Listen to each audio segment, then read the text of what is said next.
Broadcasting from the business capital of the world, this is the Podcast Business News Network. Welcome to the show, Granty Venerable, our amazing guest. Excited he's here joining us as our podcast professional of the year, and excited to get to talk to him as a doctor, as a chemist, as a philanthropist, as a memoir writer, and so much more. He looks so handsome today. How was the holiday? Oh, it was a lovely holiday. Fill me in. What did you do with the family? Very, very busy. Well, I played the Christmas prelude and postlude at my worship center and here in 29 Palms, and that always really re-energizes me and renews my whole attitude toward life.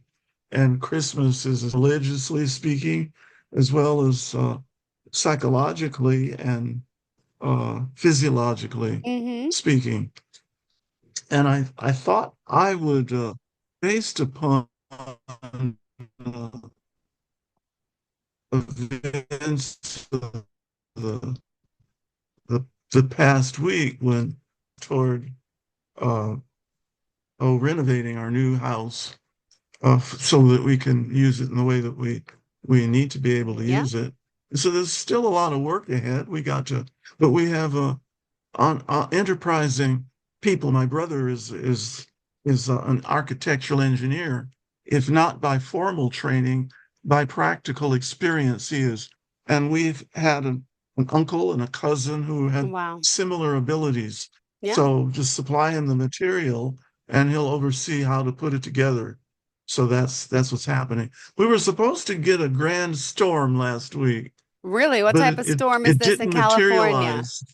There was an atmospheric river that came down from Seattle. Took about 2 weeks to get down to Southern California. So LA had some really major rain and some flooding. However, it did not reach the high desert where I am. It stayed away. It stayed in the mountains away from where we were. So we just got a little sprinkling. And the desert was bright and beautiful, but it was a little on the cold side. So it was a good way to really get ready for the new year. I thought I'd do something a little different today. And because it's something that is happening to a lot of people, namely the whole experience of employment and income generation, but mainly the uncertainty, the unpredictability. Yeah. And that really is what my 1980s were about. It was very sporadic, very spotty. And because I was in the academic world, it was different because that wasn't really happening in the world of universities and colleges. That didn't really happen until much later when we got into some serious recessions in the 1990s and then in the 2000s. But I had to develop some new game plans for how do you get through that. I mentioned a little on some previous podcasts about when I lost my academic position in one of the best universities in California. There were a lot of circumstances around that. However, I learned a lot because it happened. Namely, that I was let go without warning. However, the warnings were already around me. They were like signals, flashing yellow lights, but I ignored them. And I learned that that's something I never want to do again, is ignore signals, which I didn't realize were available to be seen. Wow. But I learned how to recognize other kinds of signals, such as opportunity signals. So that's what I want to get into right now and go to my memoir, Volume 4, which deals a lot with my career experiences.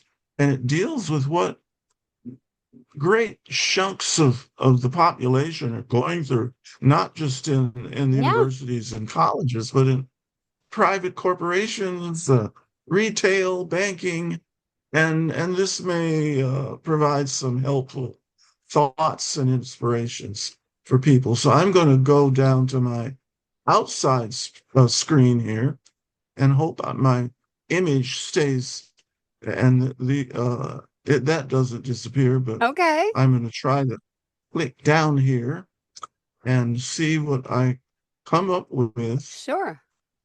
Oh, there it is. This is from page 29 in volume 4 of my ebook volumes of the memoir, Footprints in the Chaotic Unknown. And I'm looking here at a photo of Okay. two friends, Mm-hmm. Edith McKenna and Denise Caruso. Edith was a business partner of mine in the 1980s, and Denise was a former student from Cal Poly, Okay. San Luis Obispo in the 70s. Um, at that time, I was working for the water district of Oakland, California, and East Bay cities. And I was able to do that just by being alert and Mm-hmm. uh, joining up, signing up with some employment agencies. Okay.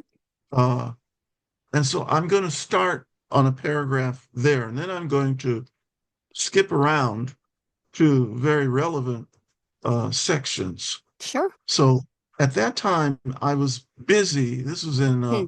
1989 in the Okay. springtime. I was busy submitting applications to employment agencies and Silicon Valley firms, as well as performing consulting work with friends and various firms to see what kind of income I could develop there. And at the time, my spirits were soaring with hope. I had decided I needed to let go of the job with the water Yeah. district called Mm-hmm. East Bay Municipal Utility. It was about the second or third biggest water delivery district in California. Um, and I applied to take a leave from what's called East Bay MUD, East Bay Municipal Utilities Districts. However, the district secretary was not in a very negotiable mood. Mm-hmm. And she says, well, if you're going to take a leave, you might as well just resign. Oh, wow. And I said, okay, so I'll resign. And that's what I did. Uh, although I was hopeful, uh, of landing a job that would utilize more of my innate abilities, skills, and intellect. Well, that job I was a word processor No. with East Bay Mud, and Wow. I was a skilled word processor. That's one thing professors learn how to do is word processing, so they could type their papers, their exams, their essays, their articles they were writing. So however, in late June 1989, all promising leads had come to Ah. naught, and I Yeah. hit a wall. Mm-hmm. And so that leads to the next part. Um, I was utterly devastated. I tapped into my survival instincts. They instructed me to reach out to my Mm-hmm. mother's friend since childhood, Josephine Smith. Okay. Josephine was born in 1914 and passed away in 2011. But she had been one of my intellectual and spiritual confidants over the years. We had become close friends across the generation gap as we Mm-hmm. spoke the same language about the universals in life. She had taken an interest in my development and encouraged me since early youth and followed my progress in becoming a PhD scientist. Mm-hmm. Well, that's an interesting story on its own because uh, As an educator, in the spirit of her chaplain grandfather, Colonel Allen Allensworth, she interested herself in innovative teaching, especially my teaching, and actually visited me in San Luis Obispo to enjoy sitting in on my first year general chemistry Aw. classes at Cal Poly. Wow. As a home economics graduate of UCLA around 1936, she had more than a passing knowledge of chemical science. So she was thrilled to sit in on my classes to see what new uh, techniques I was using. And she was from one of the more academically adventurous spirits of her Mm-hmm. generation in the community. And and she actually took a leave from Los Angeles. She was, Okay. I guess, about 22, and she attended Spelman College for 1 year. That's one of the revered historically African American women's colleges in Atlanta, Georgia. Uh, and after that, she became a school teacher in Los Angeles. Okay.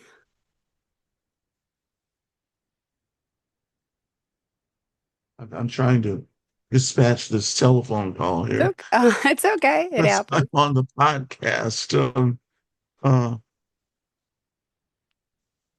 well, anyway, she was developing herself as what you call a licensed neurolinguistic programmer, Mm-hmm. skilled at helping people to reprogram their brain mind circuits to filter out negative self beliefs. Yep. And this was designed to open the natural channels to success patterns. Actually, she happened to call me to Mm-hmm. catch up on my progress, but detected my depressive tone of voice. Ooh. And of course asked, what's up? So um, um, I unloaded the whole sordid tale of Yeah. woe. So let me see. I'm trying to get Okay. this message. Oh, I can't do it right now. All right. Um, I unloaded the whole sordid tale, and I said nobody wanted me on their faculties or corporate Mm-hmm. staffs. I was being passed over in favor of minority, Asian, Hispanic, and female applicants as California's new age approach to affirmative action, and it was a mess. Among males, Middle Easterners, Asians, and Asian Yeah. Indians were in vogue. Oh. Black males were definitely out. Mm-hmm. Even highly qualified, experienced Ivy League class guys like me. Yep. The dreary lament poured from my mouth for another few minutes before Josephine cut me off with a word of sympathy. She recognized that my brain was spinning a protective, self justifying script of self pity.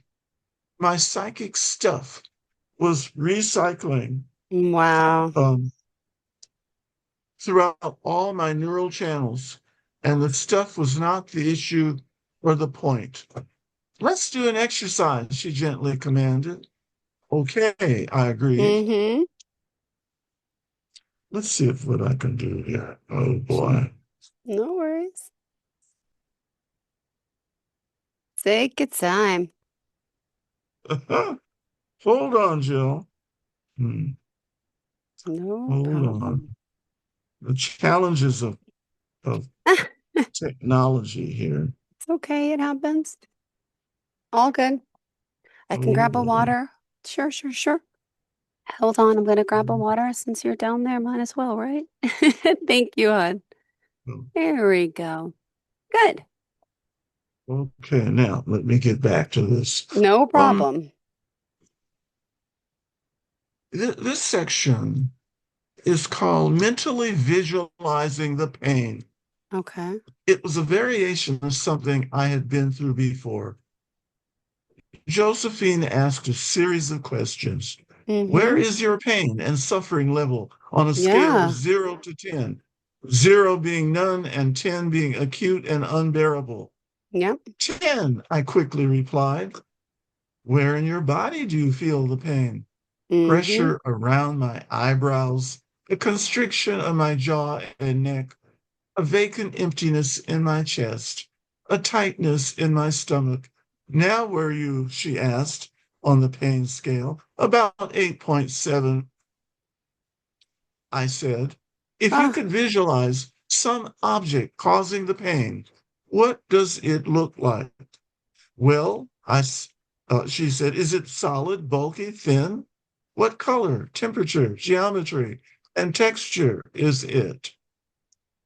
Is it moist or dry, soft or Mm-hmm. hard, coarse or smooth? I responded with what I felt and saw in my imagination. Where's the pain reading now? She asked. Mm-hmm. 6.5, I replied. Ah. What would you like to do with this thing you have described? She asked. I told her that I wanted to destroy it chemically. Oh, wow. So I conjured up in my imagination the image of a swimming pool sized vat of concentrated hydrochloric acid and wasted little time in throwing the dreadful thing pain object into it. I watched with glee as it dissolved in about 10 seconds in a volcanic eruption of fire and steam. And then there was nothing left. Nothing at all. Where are you on the pain scale? She asked. Mm-hmm. 0, I observed in a matter of fact tone. Oh, wow. At that, she said, good night and wished Uh-huh. me well. That was it. Now, Wow. I, I think that then the next part is about Lilith. Now, a lot of people have heard of Lilith. Lilith is the keeper of the protective artificial self that Mm-hmm. each of us possesses. And so this is about emotional programs for happiness. Yeah. After my conversation with Josephine, I was actually freed of the anxiety Aw. that had gripped me. However, absolutely nothing happened to solve my economic problem. Mm-hmm. Well, at least not right away.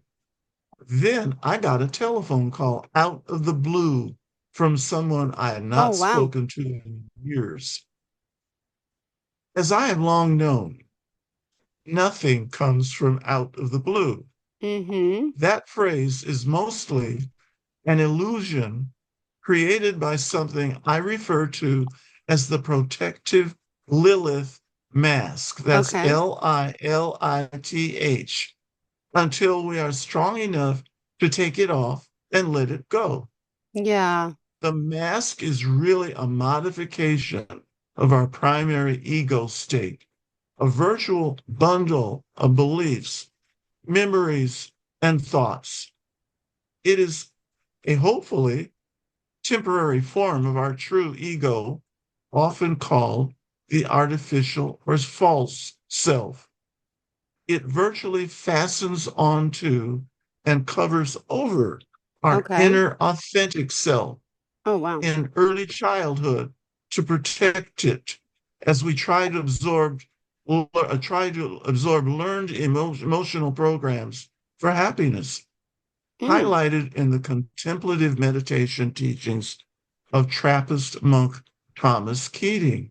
Wow. These emotional programs are the socially acceptable should and should not rules and standards of thought Yeah. and behavior that authority figures and moral and religious traditions urge us to adopt to Yeah. find happiness. Ah. The problem arises when should or should not standards do not nurture, but Yeah. in fact begin to distort our inner self. In Wow. protecting the inner self, the Lilith ego mask is like a benign cyst. Yeah. That is a CYST cyst Okay. that protects us from any pain or discomfort caused by infectious microbes that get past the body's immune defenses. Yeah. Once the inner self has the strength and maturity to stand on its own identity, it no longer needs the Mm-hmm. protection of the Lilith mask So to true. shield us from pain. I ultimately, Mm-hmm. the inner pain discovers those paths for happiness uniquely relevant to our own inner self. Some paths may correspond to Mm-hmm. standard conventional programs, but most do not. The paths of the authentic self enable one to meet his or her own instinctual needs to live Yeah. whole, healthy, and contented lives. Then here's where Abraham Maslow gets into the picture. His checklist of instinctual needs Mm-hmm. from birth. The primary instinctual focus is on the need to feel safe and Yeah. secure, the need for affection and Mm-hmm. esteem, and the need for some degree of power and control over our lived experience. Mm-hmm. However, Got the it. Lilith mask of the temporary artificial ego self resulting from our valiant attempts to apply the standard emotional programs for happiness is only a Uh, backup or temporary fix. yeah. It has to be discarded before adulthood once it outlives whatever usefulness it may have had in trying to solve real life challenges around getting affection, esteem, security, Mm-hmm. safety, and power and control over one's destiny. We mortals keep trying the same Mm-hmm. approaches to handling problems until we wake up, until we get woke, as they say. Until then, we continue making a dysfunctional mess as we let ourselves stay stuck in the same situations of life and career. But by the time we become young adults, we are so used to the artificial solutions dictated by the protective Lilith mask, Mm-hmm. whether or not they seem to work. We Mm. become more comfortable with them, and it becomes difficult to find workable solutions appropriate to our authentic self. And there it introduces mythical history of Lilith, which I'll just mention, an inscrutable character she is in ancient Hebraic and Middle Eastern mythology. She was Adam's first wife by tradition, who would not accept being in a subservient power and control socio-sexual position to her husband. Later, Lilith was seen as Satan's wife or another of Satan's relatives in the role of a protector of young children from abuse in a world indifferent to their needs and frustrations. But in her true psychologically protective role, it is not helpful in the long term for children to continue to be overprotected by Lilith as they must grow up and leave their childhood Garden of Eden and individuate as responsible, self regulating adults. They are indeed biologically programmed to become independent adults, old enough to function as members of a community. So, does that sound familiar? Doesn't it? You know, Wow.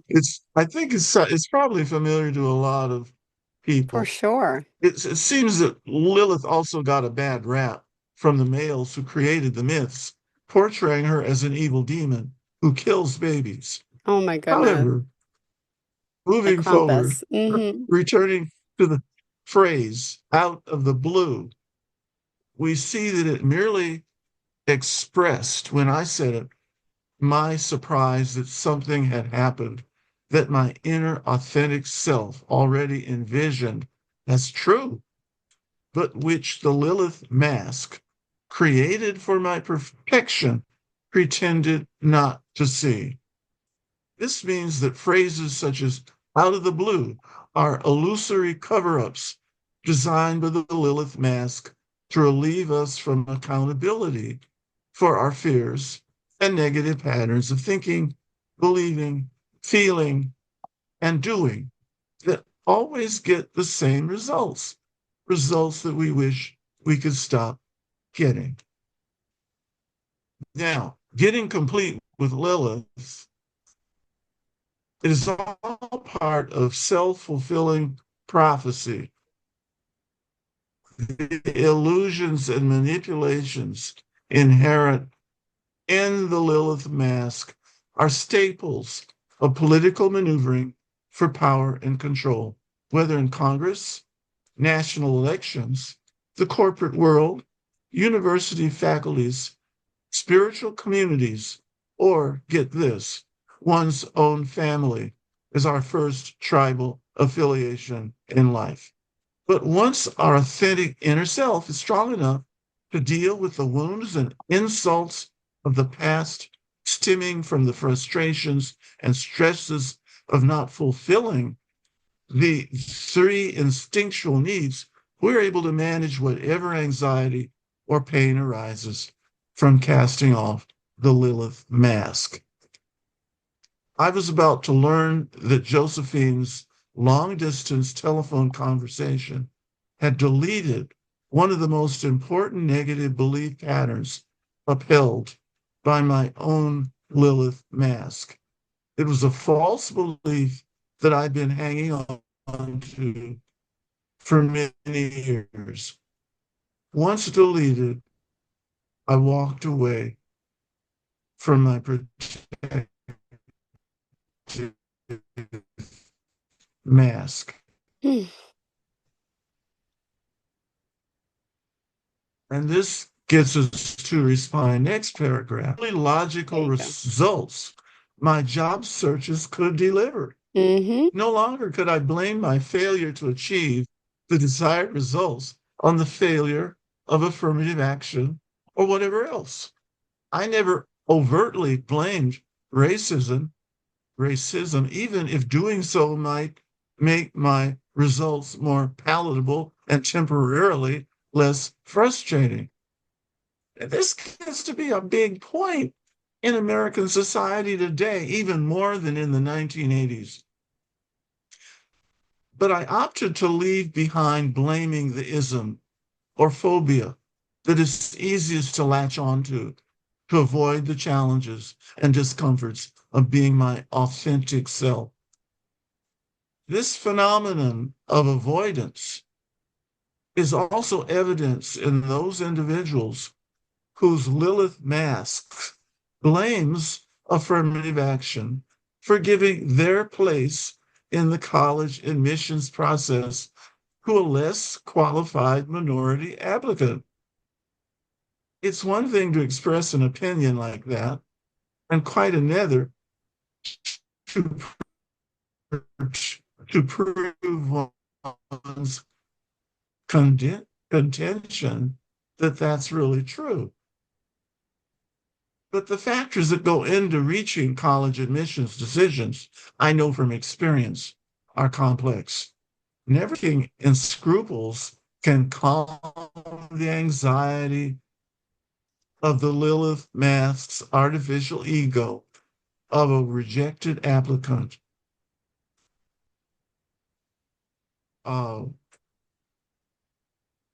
I lost the place here, just messing around with my cursing. What link are you talking about? I'm getting it here. That's okay. All good. I'm getting it here. All right. No prob, no But prob. this is all under the rubric of out of the blue. Goodness gracious. Oh, yeah, there it is. I was about to learn, and I think I said that Josephine's long distance phone conversation had deleted one of the most important negative belief patterns upheld by my Lilith mask. So that's what's happening here in the next sentence about those applicants for college admissions who are what's referred to as members of the majority uh, group in society. They can get a clever lawyer and can calm their anxieties by filing a highly publicized lawsuit. And California's had a number of those. Sometimes a reversal of admissions rejection might result. But at the end of the day, does the applicant who filed the suit really fulfill their human quest for meaning or find hoped for happiness? That actually happened when the press on the East Coast looked at they interviewed a young man who was of a Chinese heritage who was rejected by Harvard, but an attorney found him and said, well, let's file a lawsuit against Harvard for discriminating against Asian applicants. Mm. What happened to that young man is he went on and applied to uh, William and Mary. I think that was Mm-hmm. or Williams College. That's where he went. He actually, after 4 years, turned out to be very, very happy going there. He was no longer sure he would have been that happy at Harvard. Mm. So those are little instructive facts. In a larger sense, what Josephine accomplished during our conversation enabled me to achieve a viscerally felt exercise in radical forgiveness, practical and dramatic form of revising the hurtful past in a way that really liberates one from the suspected source of insult or injury. That way, it no longer controls us. The emotional pain is dissolved. Now, what's going on there with forgiveness as a doctrine is given voice, of course, in most religions, but it is very seldom practiced at the gut level and therefore rarely achieves the liberation to move on with one's life. This is because most of us live in our logical heads, disconnected from our innermost aware feelings. In the Western mindset, in particular, we tend to live in our logical, reasoning brains, where intellectualizing cannot possibly have any useful impact on our affective experiences in the real world. Jesus himself can be paraphrased as saying in one of his most inscrutable parables, if someone steals your valued stuff, just give the stealer more stuff to steal, thus challenging him to become an honest, that is, a whole person. If someone smacks you on the face, turn the other cheek so your assaulter can smack the other side. This scenario was dramatically depicted in the 2012 film sensation Les Miserables, an excerpt of which was shown in my Episcopal Church Sunday school class I was attending. Until then, this parable made no sense to my Western intellectual mindset, and it only served to push me further away from Christianity as something I could identify with as a formal religious commitment. However, we move further from this Sunday school class, and we get to a sidebar on a very interesting experience I had as a freshman at UCLA. I had to take the Wilshire Boulevard bus home as my friend who drove the carpool had to stay later and couldn't drive his carpool people home to Los Angeles, central Los Angeles. Uh, but anyway, I got on board at Westwood Boulevard, uh, where there were plenty of seats. But by the time the bus reached Beverly Hills, less than 2 miles east, there was standing room only. I noticed an elderly lady standing next to where I was seated on the aisle of the bus. As a properly raised 18-year-old, middle-class youth becoming a grown-up, I courteously got up to offer her my seat. She politely declined, saying she was getting off at the next stop, but thanked me anyway.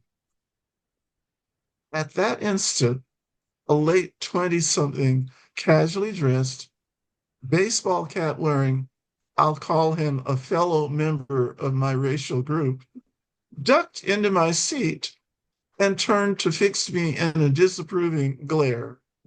He pointedly told me that is what I get for offering my seat to, and he made a disreputable reference to this woman whom I offered my seat to.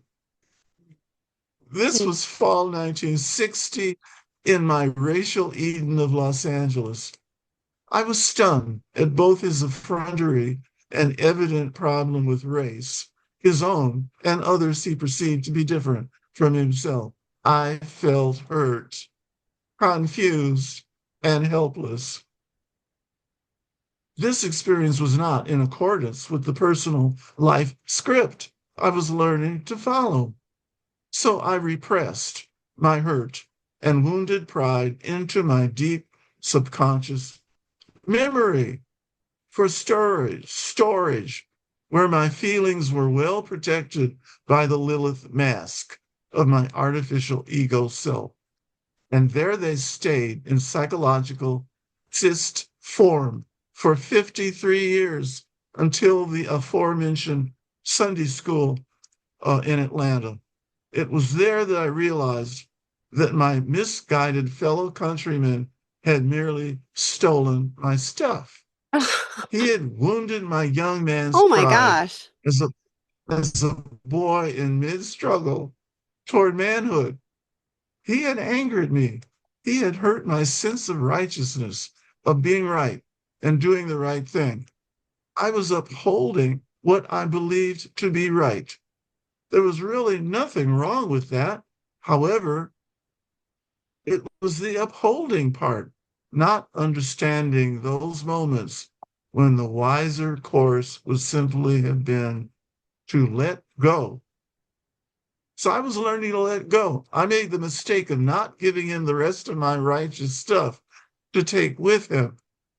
This did not mean letting go of my principles. It meant that the rest of my stuff was my stubbornly held belief in the act of upholding. And it did not matter what principles I thought I was upholding or defending, but the upholding and my upholding onto my upholding was at the expense of my inner congruence as a human being.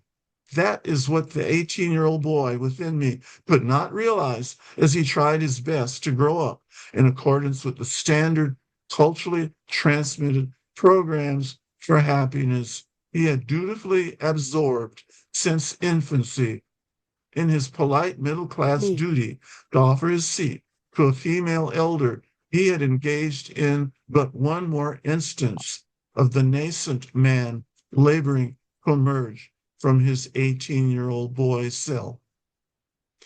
And that led to lancing the cyst in this Sunday school class. It was really an amazing experience. And it really hit home when the two priests who were uh, delivering this class were talking about upholding the wrong thing at the wrong time. I was finally able to tell myself that the young man on the bus who took my seat obviously needed it more than I did. But in the process, he also presented me with a golden opportunity to confront myself with how I uphold my righteousness about anything, in this case, racial identity. American society in 1960, much like today, was pretty uptight about Mm. race in that final year of the 1950s. That's what I called an experience with radical forgiveness. I had to forgive that young man. The original wrong that I felt simply vanished, along with the dark night of my past. I reached the higher truth that the incident never even happened. I don't mean that the incident on the bus never took place, only that it happened in existential space and found itself transmitted into bits of cellular protein as my memory of it. But it does mean that the radical forgiveness I experienced, the deep, at the roots quality of forgiveness, was an act of creatively revising my willfully self-defeating memory belief from a distant past. I revised it in such a way that it no longer had any emotional hold on me. It was as though it never happened. And that gets to the point of this whole section of the memoir. Early in July 1989, a week after my conversation with Josephine, that led to the radical forgiveness of my own self defeating perceptions.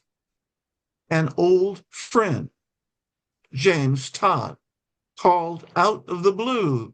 Surprisingly, he called from his apartment in Oakland, not far from where I lived in the Richmond, California marina. James was president of our senior class at Manual Arts High School. 29 years earlier, he tracked me down through classmates I had stayed in touch with over the years, through my annual Christmas letters. We had no idea we were living in close proximity. At his invitation, I went to dinner at his place on Lake Merritt in Oakland. I met his tall, glamorous, down-to-earth South Carolina-born wife, Gigi, and their smart young son, Mark.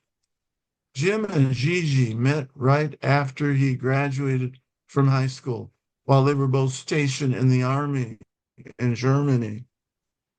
We needed to meet because it was our duty to, he reminded me, to plan our class of summer 1960 reunions. This would be the 30th. It was our pursuant. It was pursuant to our roles as the two highest ranking officers in the class. The funny thing is that I remember Jim being tall, perhaps 6 feet, while I was only 5 feet 5 inches. I felt certain I would have caught up with him. I did not. Jim had grown to 6 feet 5, but I had grown to 5 feet 10 and a half. So I realized we had both grown half a foot. We talked about our lives since high school days. Basically, we caught up on where we were in life. I had no job at the time, and he had a job teaching at San Francisco State University in the wow. Department of African American Studies. Basically, he told me if I wanted to get back into academia, he could help me with that. And that's what happened. That's really what the point of this whole Lilith experience is about. I let go. I did some radical radical forgiveness Yeah. on my past as Mm-hmm. I had met up with Jim Todd. And what it did, uh, it opened the gates for miracles to happen, which could likely not have happened had I not talked to Josephine and she talked me through that pain I was feeling and I let it go. So the rest is really incidental here. The rest is, worthy of asking questions about.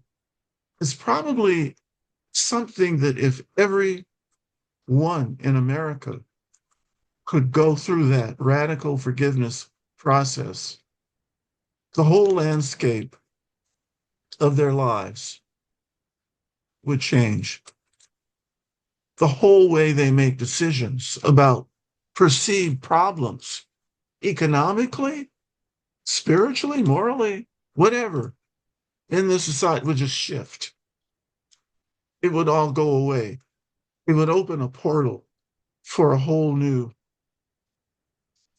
set of events to occur, just as it did for me to wind up here in the desert and start an entirely new life experience after spending several decades already in my same body of my life. Only a So, few decades, not many, uh, not many. No, we're listening. so that, um, yes. So I had plans. My sister and brother and I had plans. Our first order of business is to get to know one another again. Yeah. When the last time we really knew each other was in our early 20s. And so this is like a half century You're like, later wait, or yeah. more than that. And we all have different personalities. So Yeah. we're figuring out those things and what their language means when they use certain words, what my language means. And we're all very different. Yeah. I'm the intellectual artist type. My brother is the artist type, but he's an engineering type. My sister is the hard-nosed business type who's Mm-hmm. run banks and run businesses, knows how to set up businesses. So we make decisions based on different bases.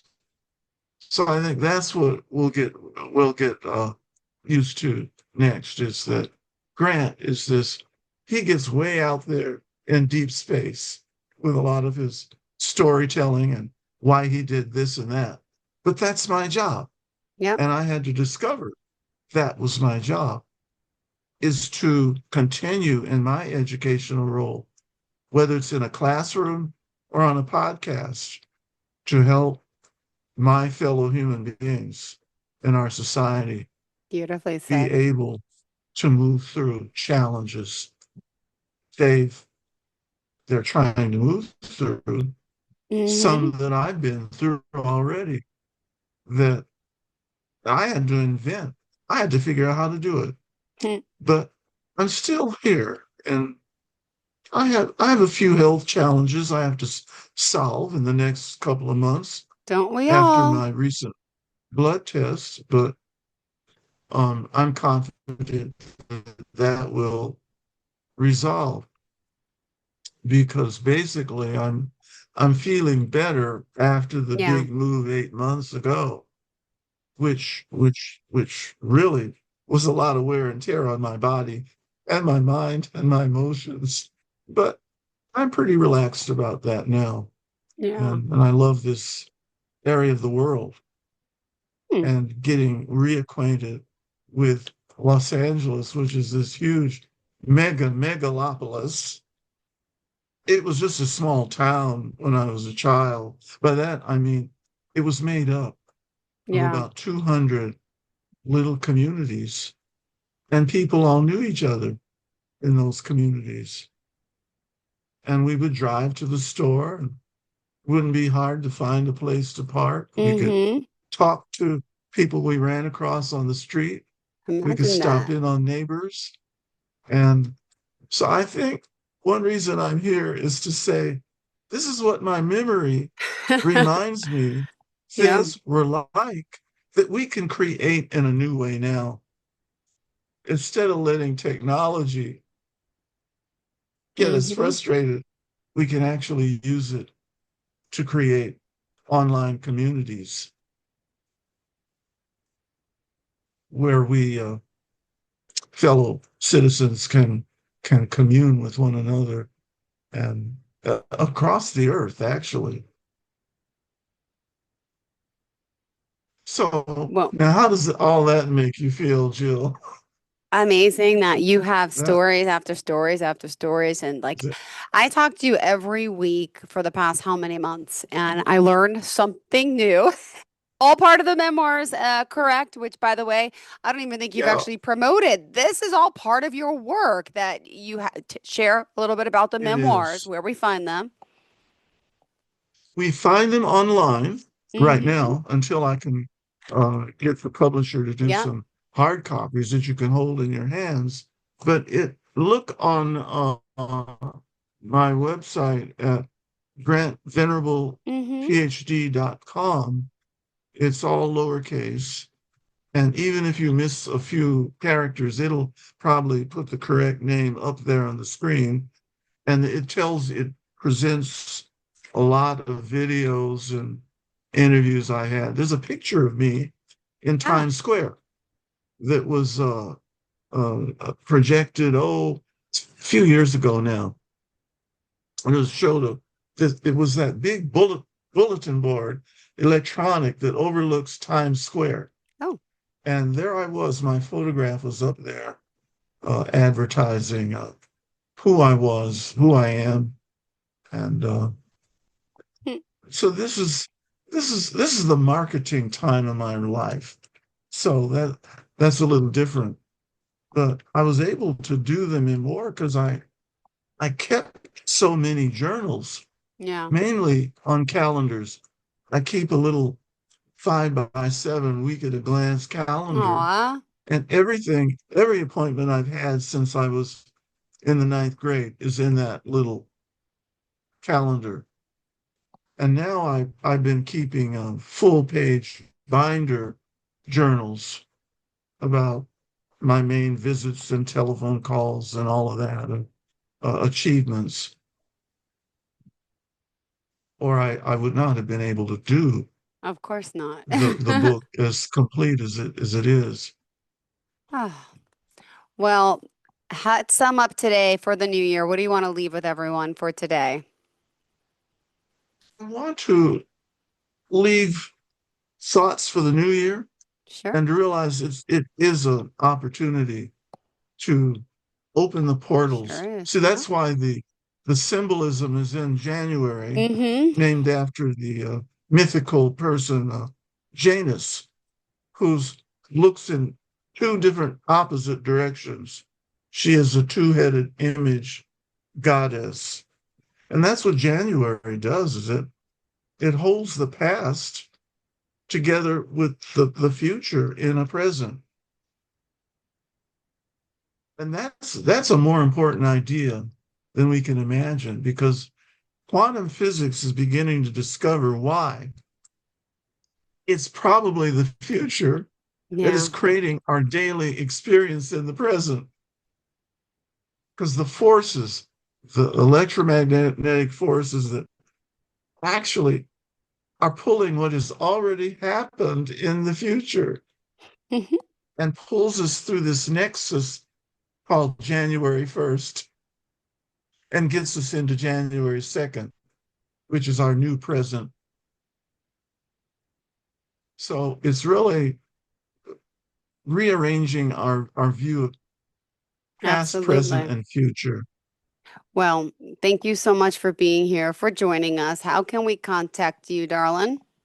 Um, you can always use VENTWO at AOL.com and refer to Venerable Memoir. And then I'll know why you're contacting me, at least what our point of contact is. So And what are you doing for the new year? VE Anything and exciting? TWO at failed. Yep. No, nothing in particular. Oh, I Okay. know what I'm doing. It's what I have to do every year. I reconcile all of my financial transactions through Oh, from my good. bank and get a summary done that I can send my accountant so I can pay my taxes or get my tax refunds, whichever is happening. And so yeah, that's the big plan. All right. Well, thank you so much. Really pleasure to have you here, and we'll talk again in the new year. Enjoy. Thank you so much, Grant. Okay. All right. Enjoy. Bye. Okay, Happy New thank Year, you, Jill. everyone. Thank you.